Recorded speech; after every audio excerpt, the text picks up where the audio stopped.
Hello. Good evening बच्चों। है ना, लाइव हमारा क्या हो गया, डिस्कनेक्ट हो गया। इंटरनेट की जो रफ्तार है वो जो है कि थोड़ा रुक रुक के चलने वाली गाड़ी थी।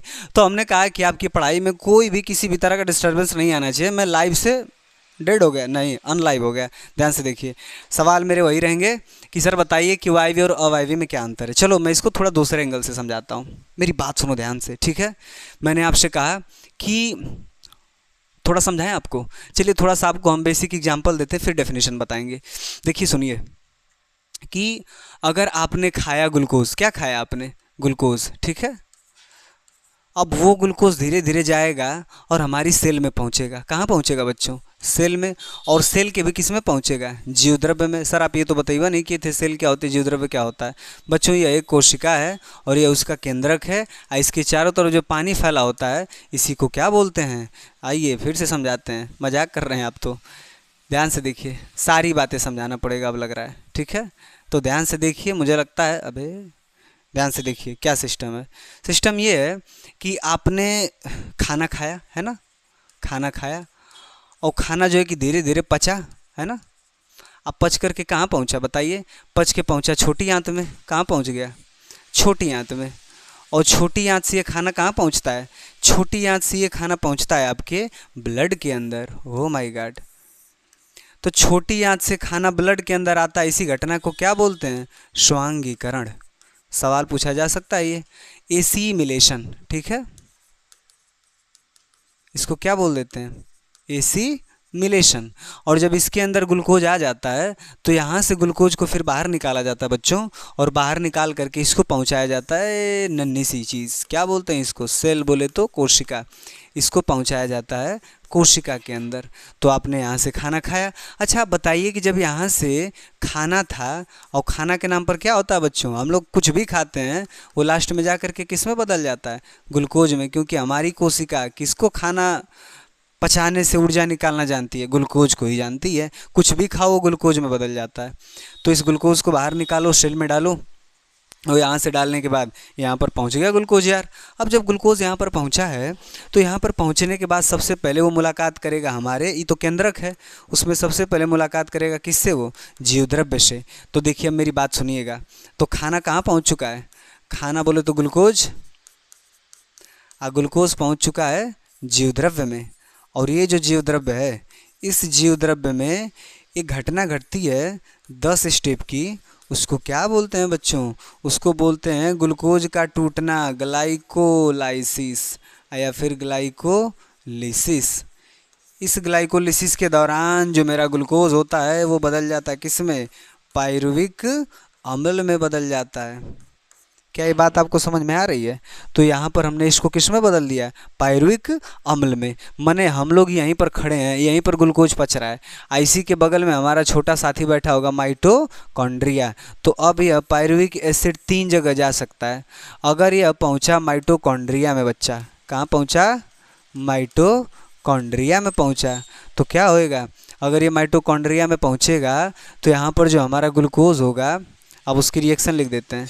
तो जो मेरे सामने C6H12O6 है, इसको क्या मिलेगी, जब यहाँ इसी खून से ग्लूकोज आया है तो क्या आपने जो सांस लिया था वो नहीं इसमें आ सकती है, तो यहाँ से ऑक्सीजन भी आ सकती है। और डायरेक्टली ये किस में बदल जाएगी, CO2 में, H2O में। और क्या निकल के आएगी बच्चों, 38 ATP। इसके बाद दूसरी चीज़, अगर ये माइटोकॉन्ड्रिया में न जा कर के अगर ये हमारे मांसपेशी में चला गया, कहाँ चला गया, मांसपेशी में चला गया, तो वहाँ पर क्या होएगा, वहाँ पर भी ग्लूकोज है, ठीक है। लेकिन यहाँ पर ऑक्सीजन बहुत कम मात्रा में होगी, है ना, ऑक्सीजन रहेगी लेकिन बहुत कम मात्रा में। तो बहुत कम मात्रा में रहेगी तो यहाँ पर क्या बनेगा, यहाँ पर बनेगा लैक्टिक एसिड। क्या बनेगा बच्चों, लैक्टिक अम्ल, है ना, लैक्टिक अम्ल बनेगा, साथ साथ में CO2 बनेगा। और बहुत कम मात्रा में क्या बन जाएगी, ATP। बहुत कम मात्रा में 2 ATP के रूप में क्या बन जाएगा, ऊर्जा बन जाएगी। और उसके बाद जो तीसरी चीज़ है, यही जो ग्लूकोज है, अगर आप इसको किसको दे दो, ईस्ट को दे दो। किसको दे दो बच्चों, ईस्ट को। तो वहाँ पर जो हमारा ग्लूकोज है C6H12O6, वो डायरेक्ट किस में बदल जाएगा, वो आपका बदल जाएगा इथेनॉल में। ओ, पीने वाली शराब है, हाँ। ये बदल जाएगा इथेनॉल में, और साथ साथ में क्या निकल जाएगी, CO2। ऊर्जा के नाम पर तो यहाँ पर कुछ होता नहीं है, ठीक है ना बच्चों।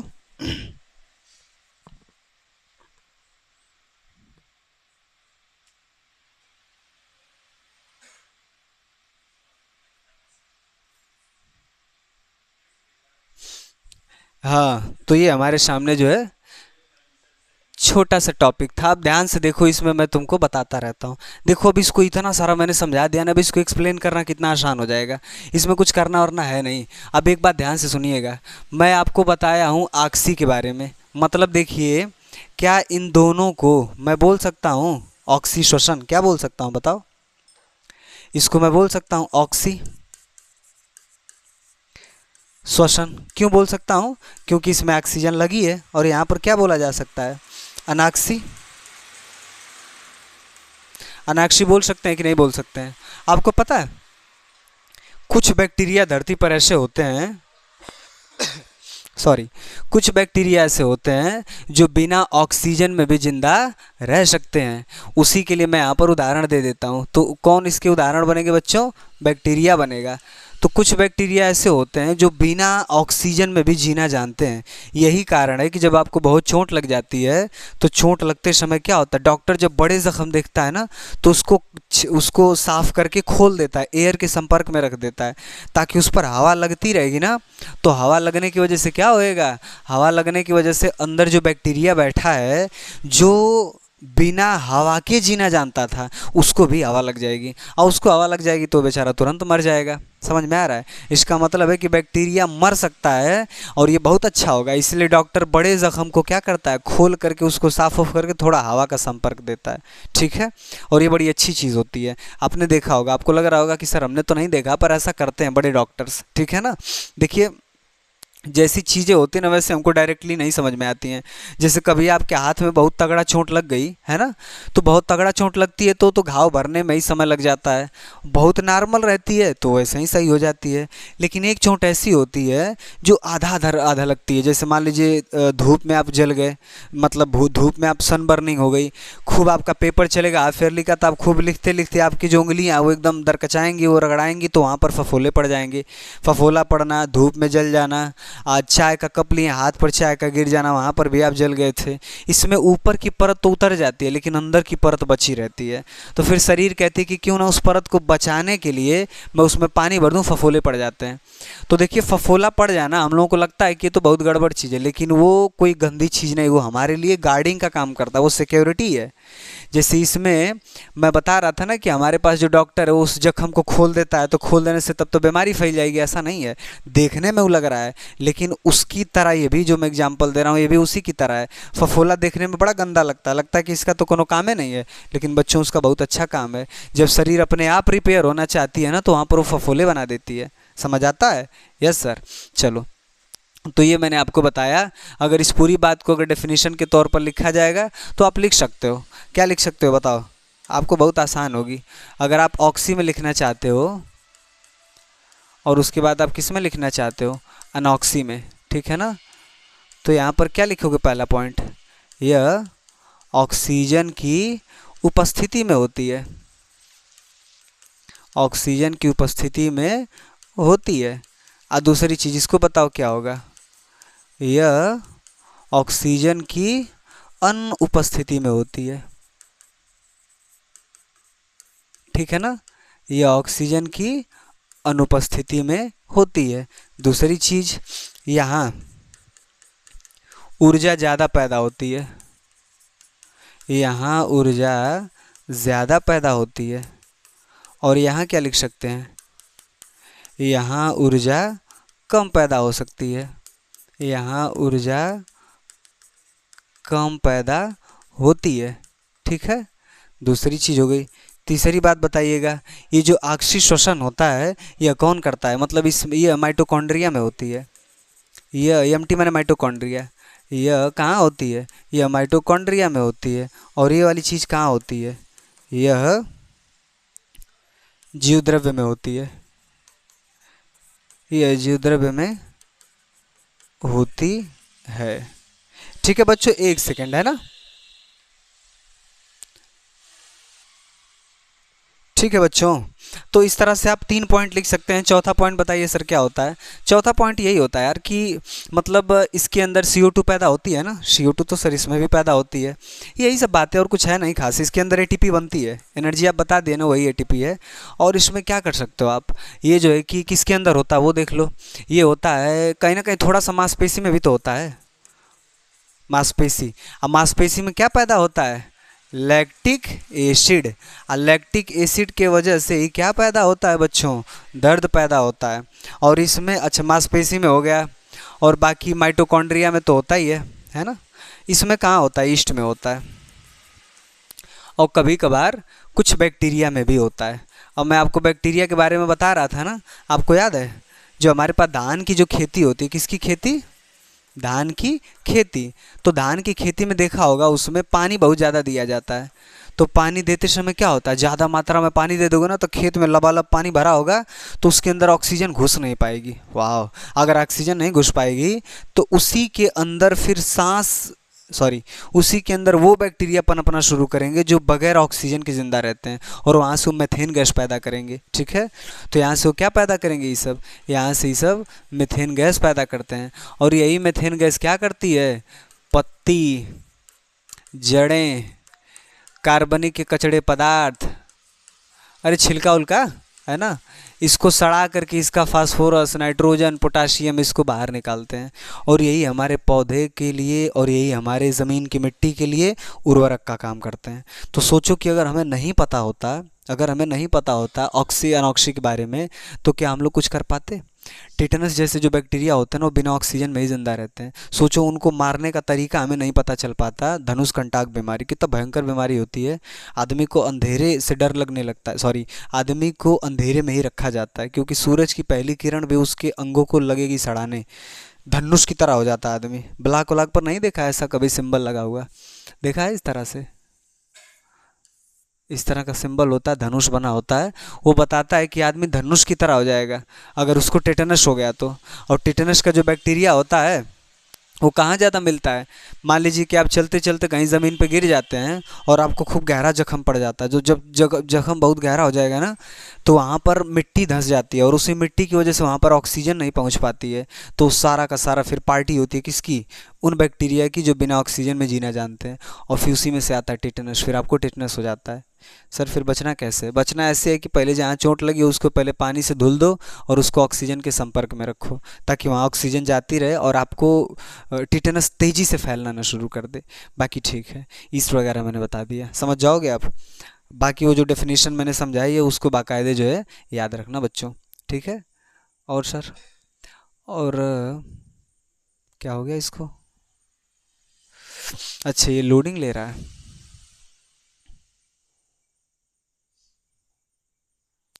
यहाँ से कुछ है इसमें, यस ये देखो कुछ मल्टीपल क्वेश्चन, इसको जल्दी से कर लो, कुछ उसमें खास रहा नहीं गया है। अन्य विषय भी तुम्हारी हैं तो तुम लोग इसको ज़्यादा नहीं, आराम से थोड़ा बहुत समय दो, काम बन जाएगा। ये देखो बच्चों, सवाल पूछा गया कि मनुष्य के वृक्क एक तंत्र का भाग है जो कि किससे संबंधित है, बताओ। क्या तुमने सुना है किडनी, किडनी माने वृक्क, तो किडनी का काम एक ही होता है क्या, उत्सर्जन। और किडनी में पाए जाते हैं नेफ्रॉन।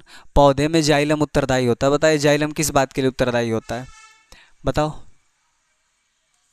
जानते हो ना, ज से जाइलम, ज से जल, तो ज से जल ही हो जाता है, ज से क्या होता है जाइलम, और ज से ही क्या होता है जड़। तो जड़ के अंदर जल होता है और जल को लेके जाता है जाइलम, ठीक है ना, याद कर लेना डायरेक्ट। स्वपोषी पोषण के लिए क्या ज़रूरी है, स्वपोषी माने पौधा, तो पौधा बताओ क्या मांगता है, सभी मांगता है कि नहीं, क्लोरोफिल भी मांगता है, पानी और CO2 और प्रकाश भी मांगता है। अच्छा बताइए, पाइरुवेट के टुकड़े के लिए ये कार्बन डाइऑक्साइड जल ऊर्जा देता है, यह प्रक्रिया क्या कहलाती है, बताओ। जब पाइरुवेट टूट करके ये सब चीज़ें देने लगता है तो ये सब कहाँ होता है, माइटोकॉन्ड्रिया में भी बता के आ रहे हैं कि नहीं आ रहे हैं। अब इसके बाद देखो चीज़ें छोटी छोटी हैं, तुम लोगों को पता होगा, मैंने इस क्वेश्चन को सॉल्व कर दिया है बच्चों, तुम लोगों को बड़ी अच्छी बात वहाँ से समझ में आई थी, ठीक है ना।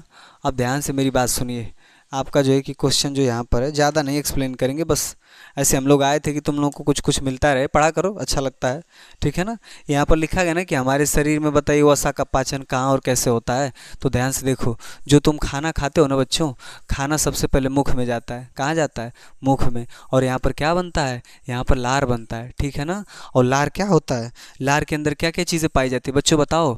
लार के अंदर टाइलिन पाया जाता है। लार के टाइलिन को ही दूसरा नाम दिया जाता है अमाइलेज। क्या दिया जाता है? अमाइलेज। ज़्यादा देर तक रोटी चबाने लगो तो रोटी कैसे लगने लगती है? मीठी लगने लगती है। किसकी वजह से? अमाइलेज ने उसको बदला है, ठीक है ना। तो जितना भी आपका कार्बोहाइड्रेट होता है, क्या होता है बच्चों? कार्बोहाइड्रेट। उसका पाचन कहाँ माना जाता है? सारे कार्बोहाइड्रेट का पाचन कहाँ माना जाता है? मुंह के अंदर ही माना जाता है। चर्बी मुंह में नहीं पचती है, वरना चर्बी मुंह में पचने लगी तो हमेशा मुंह लिबलिबा रहेगा, है ना। चलो आ जाओ। अब खाना मुंह से कहाँ आ जाएगा? अब आएगा सॉरी, अब खाना आएगा आपका पेट में। और पेट में क्या होता है? चर्बी पचती तो है बहुत थोड़ी मात्रा में, हल्की सी। कितनी? हल्की सी। अब इसके बाद फाइनली पेट से कहाँ आ जाएगा वो? आंत में। और आंत जब आएगी तो मेरी बात सुनिए, अब ध्यान से सुनिए। ये हमारा क्या होता है? लीवर। और लीवर से दो पाइपें निकल करके कहाँ पहुँचती हैं? पेट के बाद जो रचना आती है आंतें, तो आंतों में जाके मिल जाता है और इसी आंतों से लगी होती है अग्न्याशय। तो अग्न्याशय का विरस यहीं आता है, लीवर का विरस यहीं आता है, क्योंकि यहाँ से निर्माण किसका शुरू होता है? छोटी बड़ी आंतों का। तो देख लीजिए, पहला सवाल आपका ये है कि बताइए हमारे शरीर में चर्बी कहाँ पचती है, तो क्या बताओगे? जो हमारी चर्बी है भारी मात्रा में वो कहाँ पचती है? चर्बी हमारी पचती है आंत के अंदर, ठीक है ना। और किसके मदद से पचती है? याद रखिएगा, लीवर की मदद से। लीवर से एक रस निकलता है, उसको बोलते हैं बाइल रस, ठीक है ना। मैं इसको 2 मिनट में समझा के हटा दूंगा। देखिए, ये हमारे सामने क्या है? ये हमारे सामने कहीं ना कहीं लीवर है। और लीवर से जो है कि जूस वगैरह निकलते हैं, ठीक है। और ये कहाँ चले जाते हैं? ये पेट के बाद जो है ये आपकी छोटी आंत यहाँ से शुरू होंगी यार, है ना। ये बड़ी आंत है और उसके बाद ये आपकी छोटी आंत है। तो छोटी आंत में हमारे पास लीवर से जूस आता है, उसको अपन क्या बोलते हैं? पित्तरस। याद रखिएगा, बोर्ड का बड़ा महत्वपूर्ण क्वेश्चन है ये, पित्तरस। और पित्तरस यहाँ से निकल के आता है और भोजन में किसको पकड़ता है? वसा को। और वसा क्या होती है? बहुत बड़ी होती है। इस पर पहले पित्तरस काम करता है। तो जब पित्तरस काम करेगा तो ये बताओ किस में चली जाएगी? छोटी चर्बी में। और इस छोटी चर्बी पर अब काम करेगा ये अग्न्याशय का रस। अभी बताया ना अग्न्याशय? नहीं बताएं? बताए तो हैं। यहाँ नहीं पाया जा रहा अग्न्याशय, ठीक है। तो अग्न्याशय का रस यहाँ पर पहुँचता है और तब जाकर के जो चर्बी है वो छोटे छोटे टुकड़े में बदल जाती है। सोचो, पहले इतनी बड़ी थी। सर पहले हमको ये बताइए कि लीवर से ही क्यों लाना पड़ा? क्योंकि बच्चों याद रखिएगा, चर्बी कभी पानी में घुलती नहीं है। मुंह में हमारा 90% तो लारे बनता, पनिया होता है। तो क्या पानी से कभी भी वो घुल पाएगी? तो क्या वो पच पाएगी? नहीं पच पाएगी। इसलिए उसको कहाँ भेजा जाता है? छोटी आंत में, क्योंकि वहाँ पर एक साबुन की तरह आता है। जो यहाँ पर पित्त एक तरह से मान के चलो कि हमारे शरीर का साबुन है। और साबुन आकर के क्या करता है? इधर मान लीजिए पानी है, इधर मेरी चर्बी है, और इसके बीच में एक रास्ते का काम करता है। ये पानी को भी जोड़ लेता है और ये किसको जोड़ लेता है? चर्बी को भी। क्या करता है ये?